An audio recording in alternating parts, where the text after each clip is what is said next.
Am I audible? Yes, madam. Okay.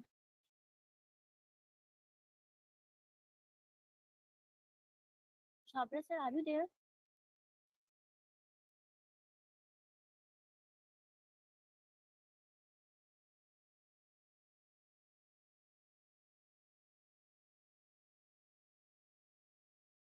Yes, sir. Yes, sir.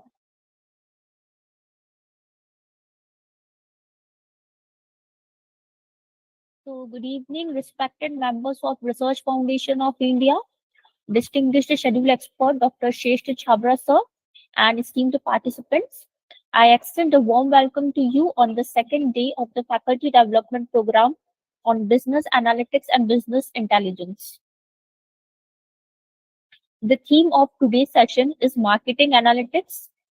Together, we embark on this educational journey made possible through the collaborative efforts of the Research Foundation of India, BPIT, and RFI-CARE. Furthermore, we extend a heartfelt appreciation for the generous sponsorship provided by JHARF, Academic Research Guide Association, and Edu Academic Inc., whose support has made this initiative possible. Now, allow me to introduce our distinguished expert, Dr. Shesht Chabra sir, a shining figure in the field of education. With more than 20 years of teaching experience, he brings a profound depth of knowledge and understanding to our discussions. His academic journey, culminating in a PhD in labor welfare, is a testament to his unwavering commitment to scholarship and inquiry. Presently, he holds the position of Associate Professor at Delhi College Business School, Indore, where his impact transcends the boundaries of academia. As an accomplished author and reviewer, his work resonates on both national and international stages, shaping conversations and instigating meaningful transformations. His affiliations with reputable journals and editorial boards underscore his dedication to excellence. Furthermore, his role as a mentor and coordinator highlights his enthusiasm for fostering entrepreneurship and nurturing academic development. Beyond his scholarly pursuits, his involvement in various professional associations and his stellar reputation as a session chair and facilitator further highlight his outstanding leadership and expertise. His influence extends far beyond the classroom, earning accolades from esteemed institutions and organizations such as the Rotary Club, Amity Business School, and EMG SSM Trust. He embodies the principles of innovation and excellence, inspiring both educators and learners. So, with his guidance, let us begin this enlightening journey enriched by his wisdom and expertise. Thank you so much. Over to you, sir. Good evening, Neha ma'am. Good evening, all my colleagues which are present over here today. Thank you very much, Neha ma'am, for your kind words. Um, okay, so without taking further time, anything, I take your permission, Neha ma'am, to start with the session. Yes, sir, please. Thank you. So I'm sharing my screen, please.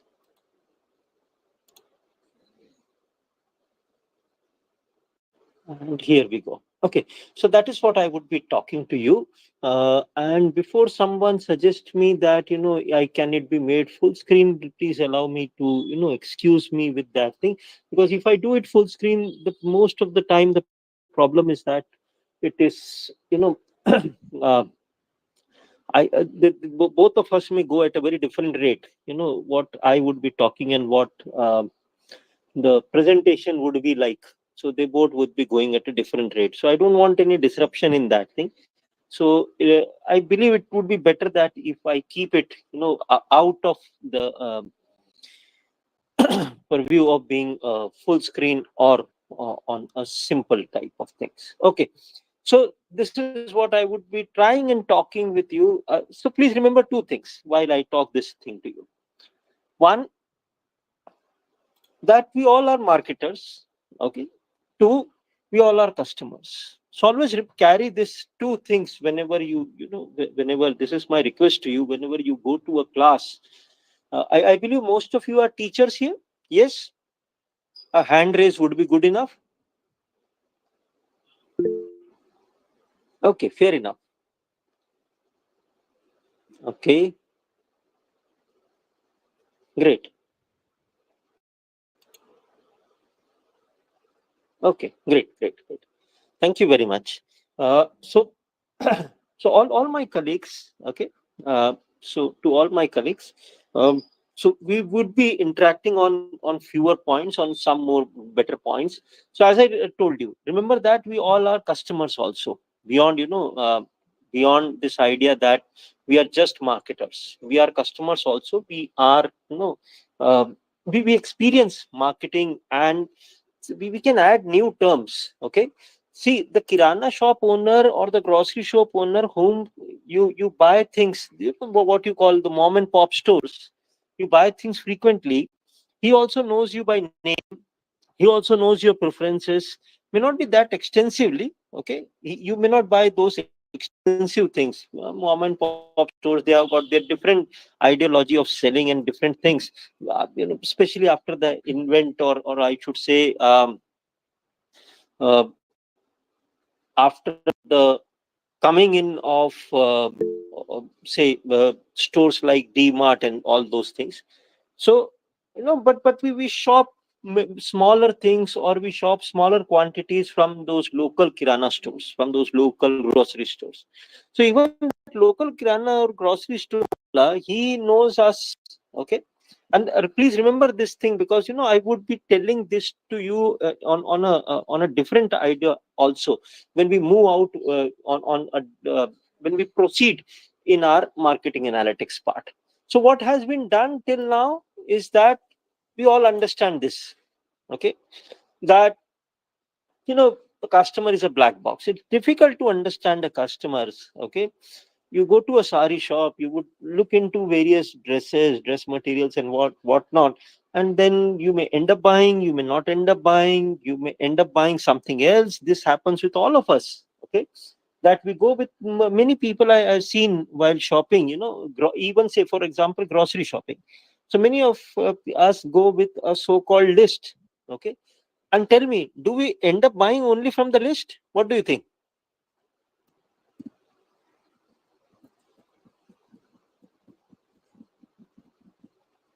Anyone, please? Do we end up buying only things? Say, for example, if you go with the list. Okay, good evening, Ajay sir.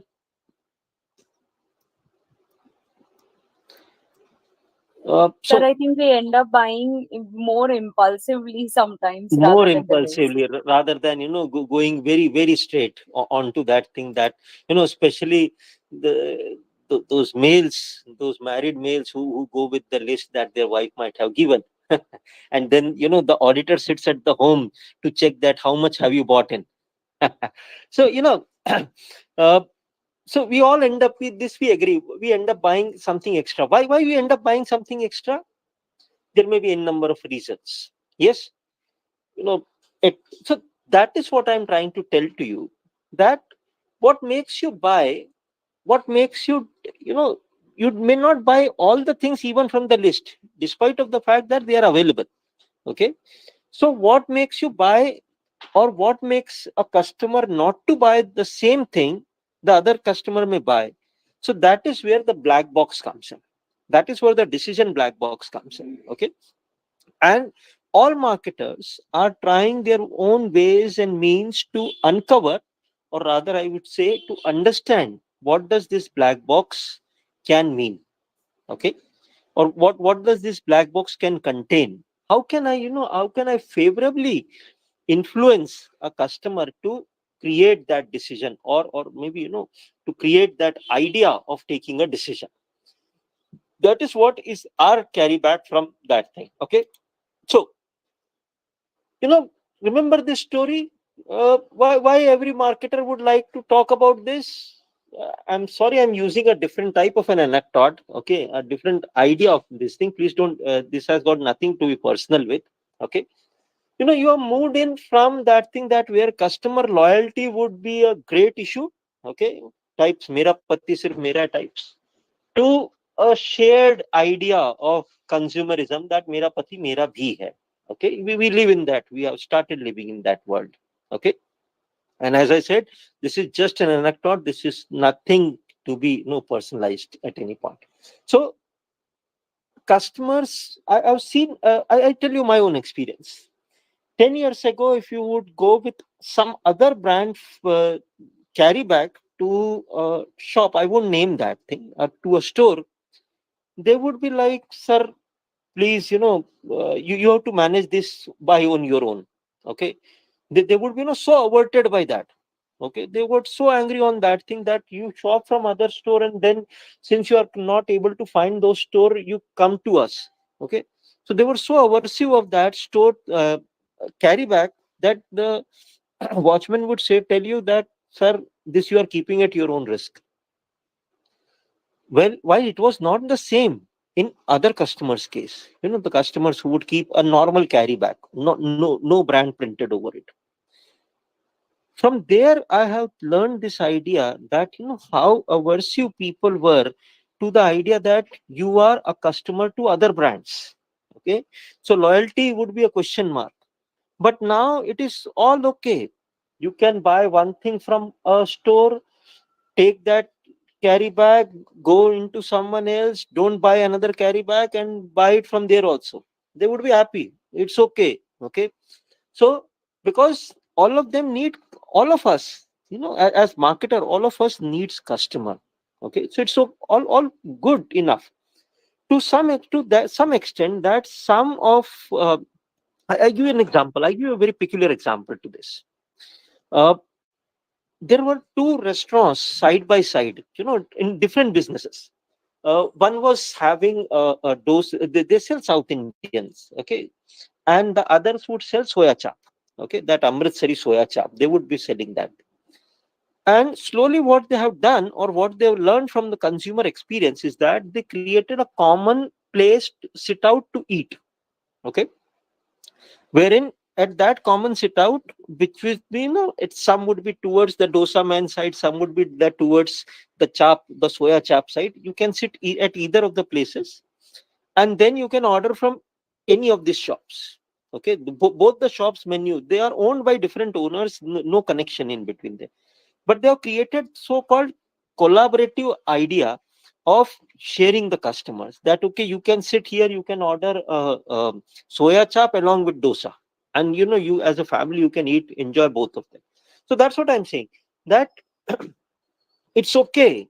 Okay, many marketers don't mind it, that it's okay, they're finding ways to collaborate with each other.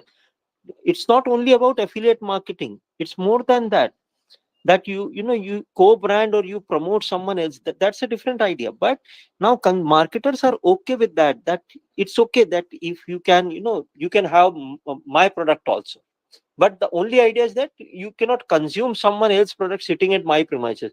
You should order something from my, from my catalog as well. So that is where, so what exactly what we are looking forward to, we are looking forward to, again using this word, we are data maniacs. I've seen some people, they just want data. Somehow the data should pour into it. Okay, talk about the hardcore marketing people, talk about the hardcore sales people, they want data about things. So maybe, remember those visiting card bowl days. If you want to, there would be some lucky draw if you drop your visiting card on the face of it. As soon as you enter onto the reception, you have to drop a visiting card. They would, give you certain ideas, they would, whatnot, they would give you certain schemes, they would give you certain freebies if you give them your data.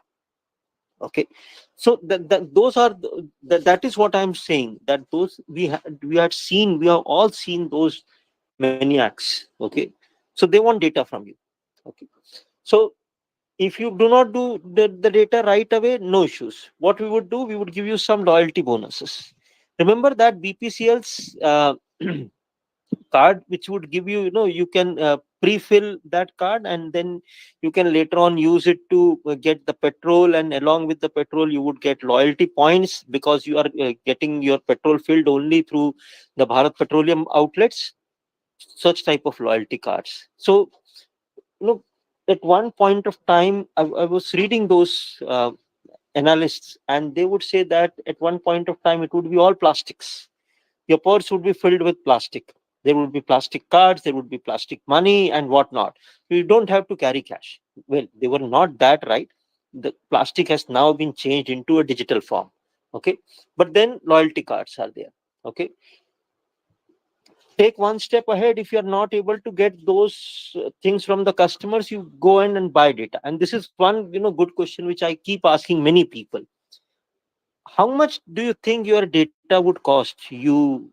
What is your name, your mobile number, your address, maybe say your Aadhaar, your PAN card, did all data like this? How much do you feel that data would cost?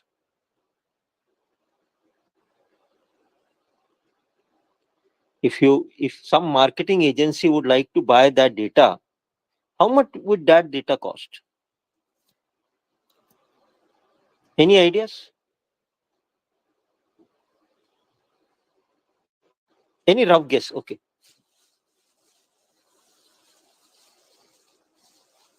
Anyone? Any rough guess will do. Don't worry, we are all students. So enjoy this session. Okay. As a student. Yes. Anyone? Any take on this? Around 10,000, sir. Oh God, ma'am, that is too high. My rough estimate says that it would cost a marketer 15 paisa to 25 paisa. That's it per data. Okay, depending on what bulk is he buying. Okay, so it would cost, a single data would cost him 15 to 20 paisa or 25 paisa. That's it. If more sensitivity is in the data, no one sells that sensitive data, then that would go up to 50 paisa per data. Okay, so that's what I'm saying. That you remember those things. You might have got that call from someone, or maybe if your son or daughter is studying in, say, class 12, so what admission, where admission he should be taking, and all that. That all data is roaming around. Okay, what he do, what he does not do. That's what I'm saying. Basic data about you is there, almost freely available. Okay, many agencies are there which sell this data. That's what I'm saying. That people are so concerned about that data that they don't mind even buying the data. Others have find those simple things that if you sign up with us, we would give you this free. Okay, many as academicians, you might have noticed this. Why don't you sign up with us, register to get this fancy book name? They would say advertisement is waste of money. And want to read more? Okay, why don't you sign it up? Sign up, we will give this book free to you. As academician, we give our data. Okay, so at times registration is forced on us. Okay, if you want to read this, till this point it was free. Okay, if you want more of this, if you want to read more of this, you have to sign up. Okay, remember those Reader Digest days? That why don't you refer to someone else and get 75%, 20%, 5%, whatever the discount in your subscription. And then they would use those, you can send them those 5 names, and Reader Digest would allow you some discount on your own subscription. So those referrals types. Social media captures. Okay, you listen to some of the podcast and they would tell you that your smartphone is listening. What you search, what you say, somehow somewhere it is listening. Okay, and go look into what Google admitted in one of the courts, that the judge asked them that, can you track that where I'm sitting right now? And you should not be surprised that Google knows that where your whereabouts also. Okay, so anything like say, I was going through someone, and he said that anything that you say after okay Google, okay, is something that Google is listening. So they would keep a track of it, what you do. Okay, so obviously there are cookies, but the good part of the cookies is that in yesteryears it was stored without your permission. Now they ask for it, that if you are okay, can we store your cookies? And most of us, okay, most of us, we don't understand any settings of the cookies. They say that you could customize the cookies. What are we technically qualified to customize the cookies? We are not. So what we say, either we reject all, if that option is there, we accept all, or we read the half of the page with with that thing pop up on that cookies. Okay, say yes to cookies.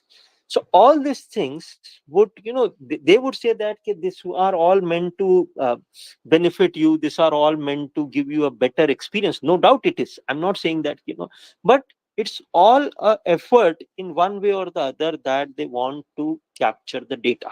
Okay, and then they have tried ways and means that we will be talking later on also, to verify that you are giving them the right kind of data or right type of data.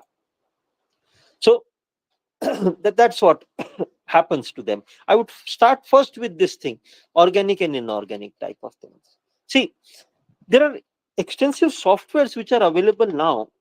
You might have heard about them, or if I don't know, if you might have used them, the lead management softwares. Okay, those lead management softwares can pick up your data as organic and inorganic. Say, for example, if somebody actually typed, say, I take college as an example, since the admission seasons are also on.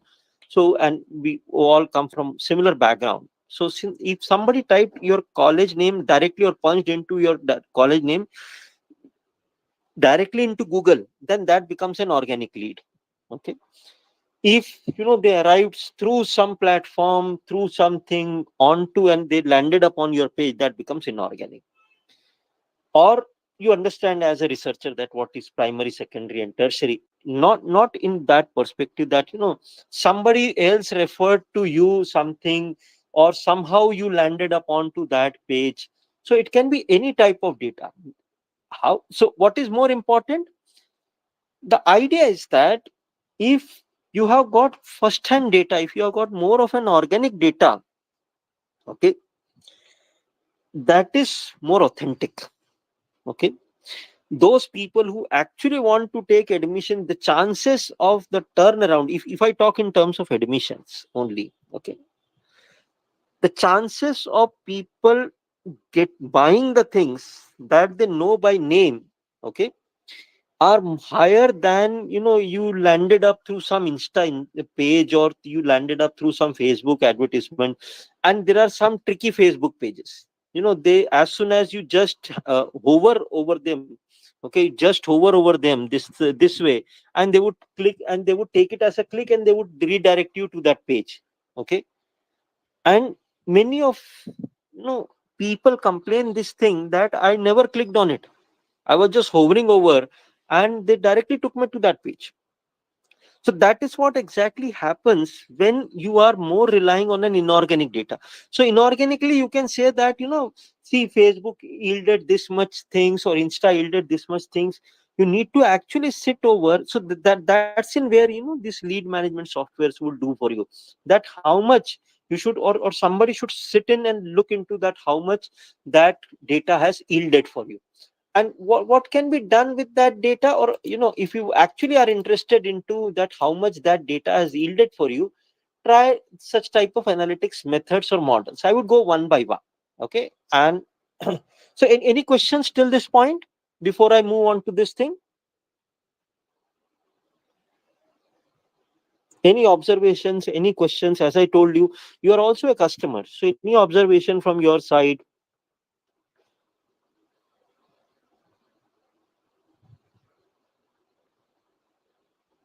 Any example that you wish to put in that can benefit all of us? Anything, please feel free to share before I move on to these methods and models. Yes, sir. Can I? Yes, yes, please, ma'am, please. Sir, as you said rightly, that right now we are in admission process. Basically, I'm working in an MBA institute. So Okay. we have certain portals on which we uh, give our advertisement, and we have paid them for students Hmm. lead. So when we College try to Dekho, College Dunia, and all that. yeah, yeah. So Hmm, when hmm, we hmm. connect to students, they usually say that I'm not really interested for MBA, and actually I wanted to search for something else, and this year I'm doing just my 12th standard. So leads, Hmm. number of leads, look at number of leads, there are many, But if we try to True. convert these leads to admissions, then there is a problem. Absolutely true. Absolutely agreed, ma'am. That's what I'm saying. Thank, That, you know, yeah, that sir. Thank that great. Anyone else would like to share any example or observation before we move ahead? I believe most of us, who So have while worked. Yes, ma'am. Yes, ma'am. Please go ahead. So, while teaching this course called Business and Technology, I was just reading through certain articles to understand how AI plays its role under this. And I was really surprised to know that actually, through this whole concept of business ecosystem, many corporates internally share their competitive data.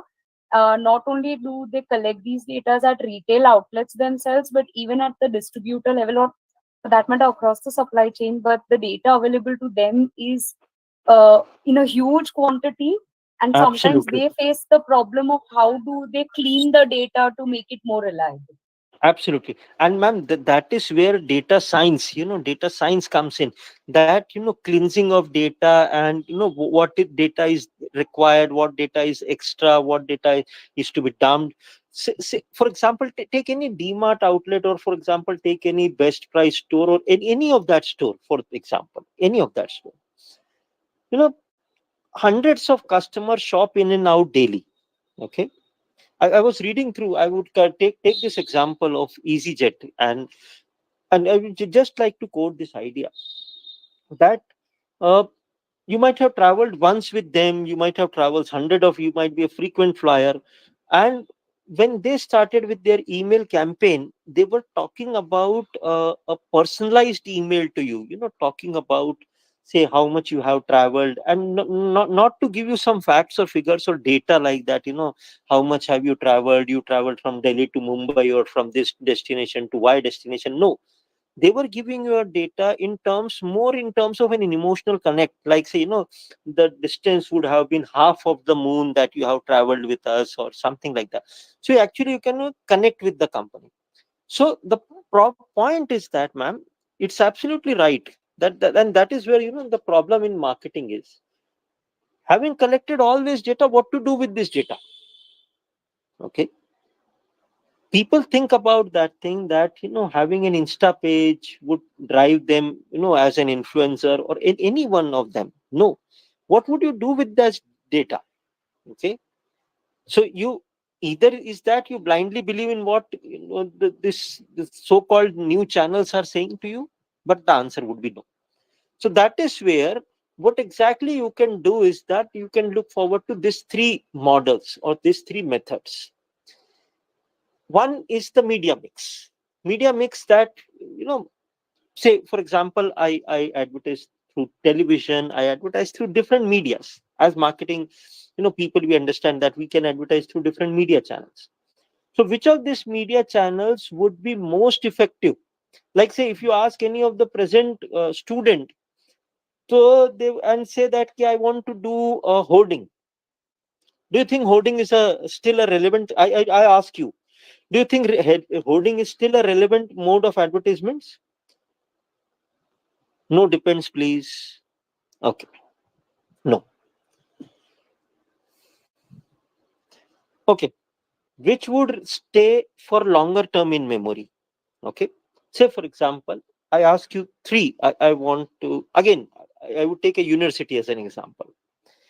Uh, any one of you can tell your state, if you don't mind. Not the cities, just the state. I'm from Maharashtra. Okay, Maharashtra. Ma'am, Yeah. say for example, I operate a very big university in Madhya Pradesh. Okay, and I want to get, there has been for last 3 4 years, data tell me that, say, you come from Nasik, or you come from some other place of Maharashtra, and my data tells me that there are students which come from place where you live, or nearby places. Okay. Okay. My admission data tells me, my student data tells me. Now, suggest me that which way should I adopt? Placing a hoarding at a prominent place in your city, okay, so that, it would stay, for example, for 6 months. I take for this 6 months from say March, from where the results are announced or the students complete their say 12th examination, till August. Say I use that thing. So I can do that. I can use obviously I would have an Insta page where I can put in those ads and all that thing, FB page and other things. Which one would you suggest? Of course, Insta and which media, I Because mean the media which largely we totally, think that we are addressing to youngsters would be yes, more in onto Insta and FB, or rather more onto Insta and less on FB and other channels, Snap and all those things. Agreed? yes. Sir, one more thing I just want to add. Ji, So ji this ma'am. hoarding and all, they are really very expensive as compared to Actually Insta. yes. Actually yes. See, that's what I'm saying, ma'am.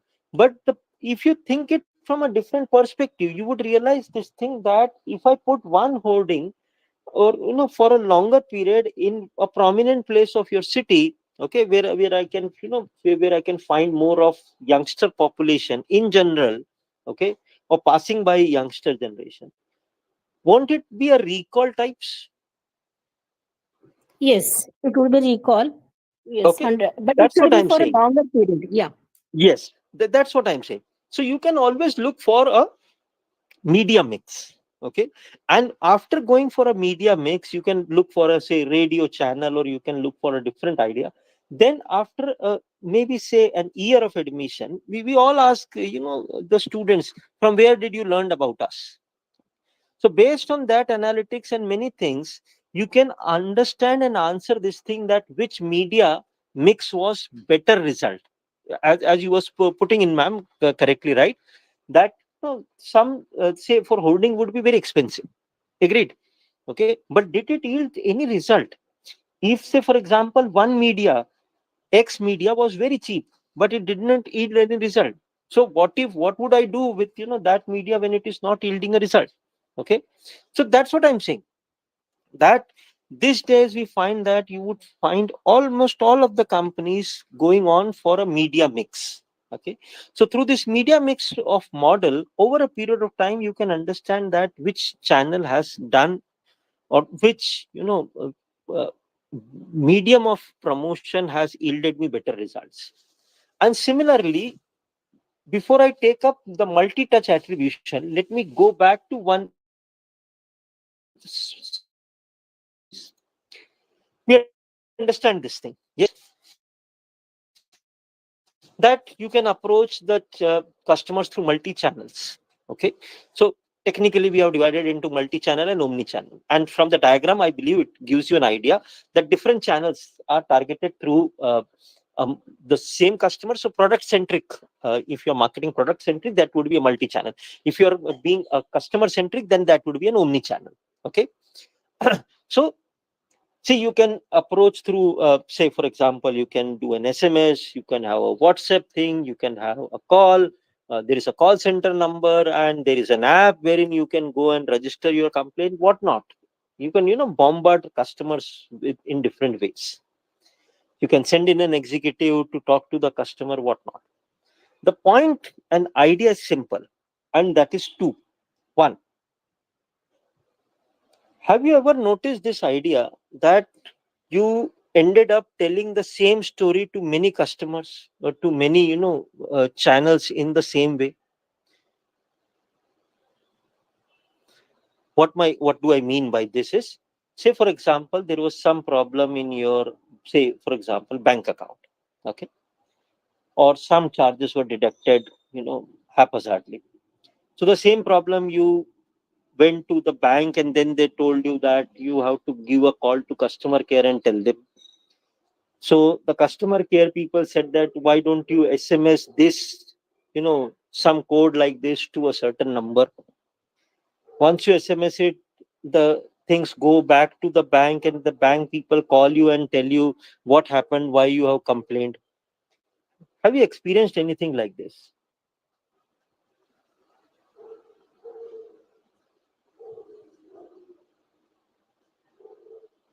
That the same problem is being, rotated all over. So at the end, Swarna ma'am, does your problem get solved or you become a master storyteller? No, it is basically master storyteller, and finally I just went out. So let it be happen, whatever is going to happen. So nothing happened That's actually. what I'm saying. That's what I'm saying.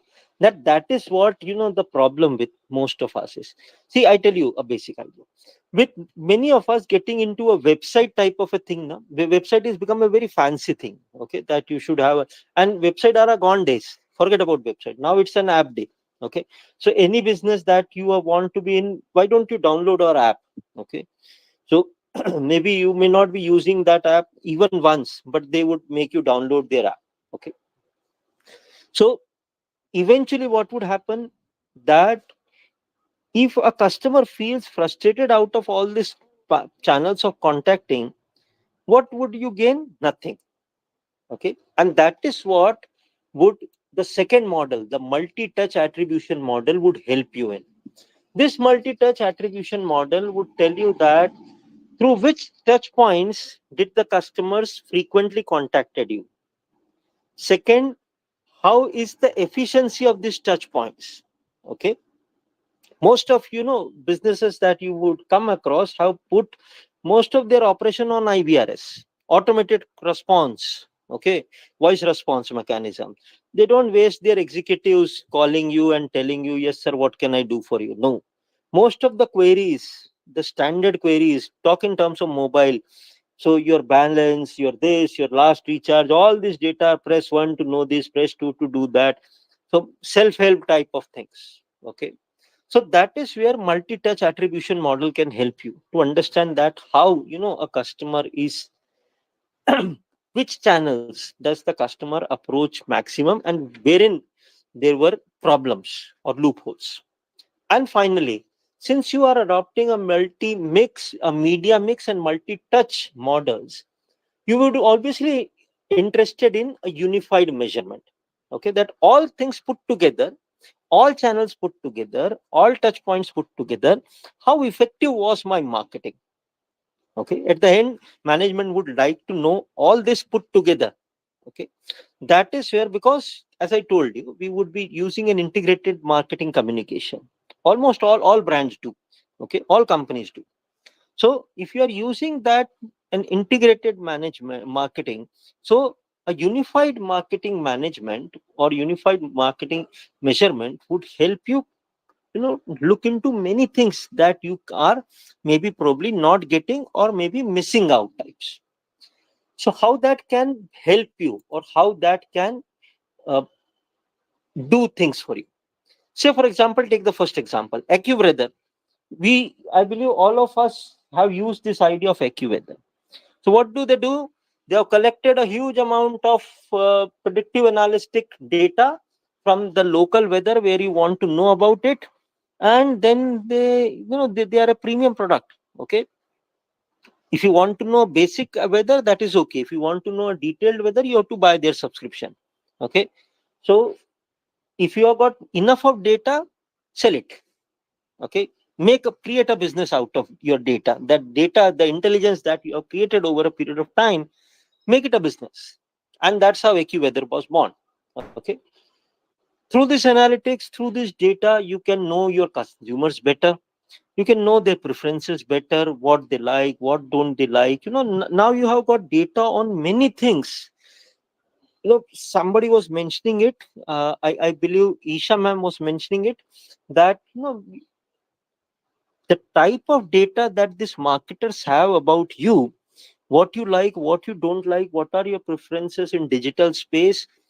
They can go for a detailed psychographic analysis of yours. They can, tell you who you are without even having met you.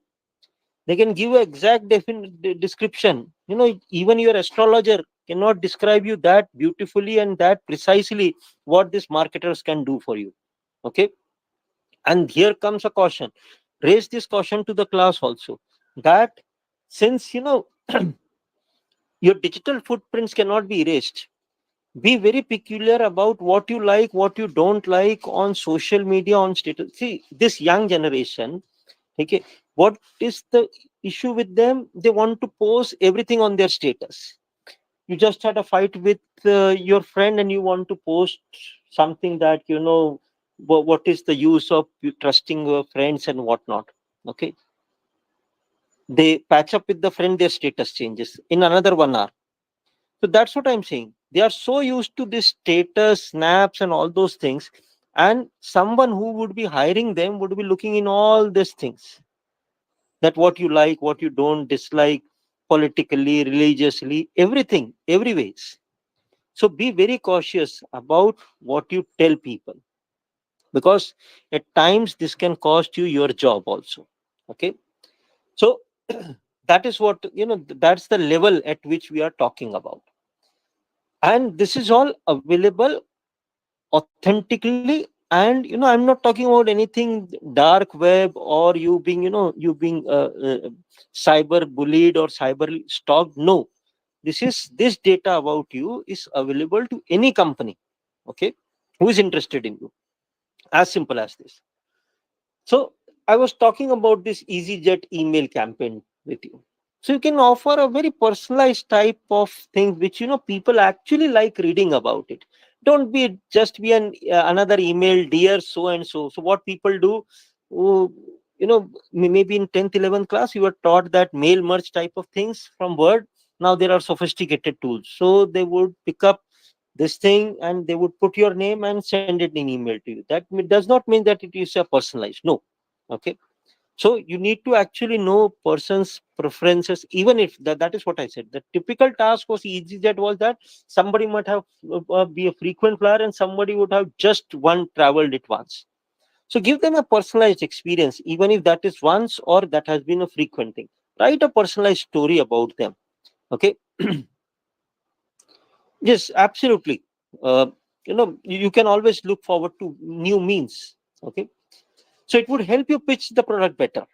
Okay. Say for example, Netflix, any OTT platforms would ask you that, do you like this content? Okay. So as soon as you say that, okay, I like this, I have got a preference of this. So based on your likings and dislikings, they would try and uh, s- personalize your contents. Okay. So that is where, that is the customer engagement increases with these things. So once you engage your customers more, probably you would be benefited. Simple. So more engaged is your consumer, so more time he is spending with you. The more time he is spending with you, obviously time doesn't is not free. He's paying you something for this more time spent. So what you can do for this customer engagement? Okay, like so for example, CCD. So what CCD would do? CCD would offer you free Wi-Fi. Even Ola cab would offer you free Wi-Fi. People don't use it. Many hotels, they offer you a free Wi-Fi. So that is just one of the services that a consumer may expect from you to be you know you might be say a hotel in the hill. So the signals may not be very very prominent, if I have to use my mobile data. So if the hotel is giving me a free Wi-Fi types of facility, why not? Okay, it's always better. So that's what I'm saying. Think about it. Something which were a luxury yesterday have transformed into a need today. I won't even say want. They have transformed into a need today. Okay, you and me cannot think about a life. Remember those days of our childhood when we would go and sit with the doctor's place reading some Grah Shobha or some other magazine. Okay, and if you are a frequent visitor, say, God forbids that if someone is ailing in our families, and if you are a frequent visitor to doctor, how awful it was to to read the same Grah Shobha every now and then, because the new magazine would come only next month. So doctor is subscribed only to one magazine, and there would be only one magazine. And you should be thanking God that if you can catch hold of the magazine during the sitting hours. Else you have to just turn pages of anything that the MR has left materially. And at times I think that with smartphone, even the waiting perception has gone down. People, you have seen on signals, when they have to wait for 2 minutes on signals, now they quickly would pick out, some of would pick out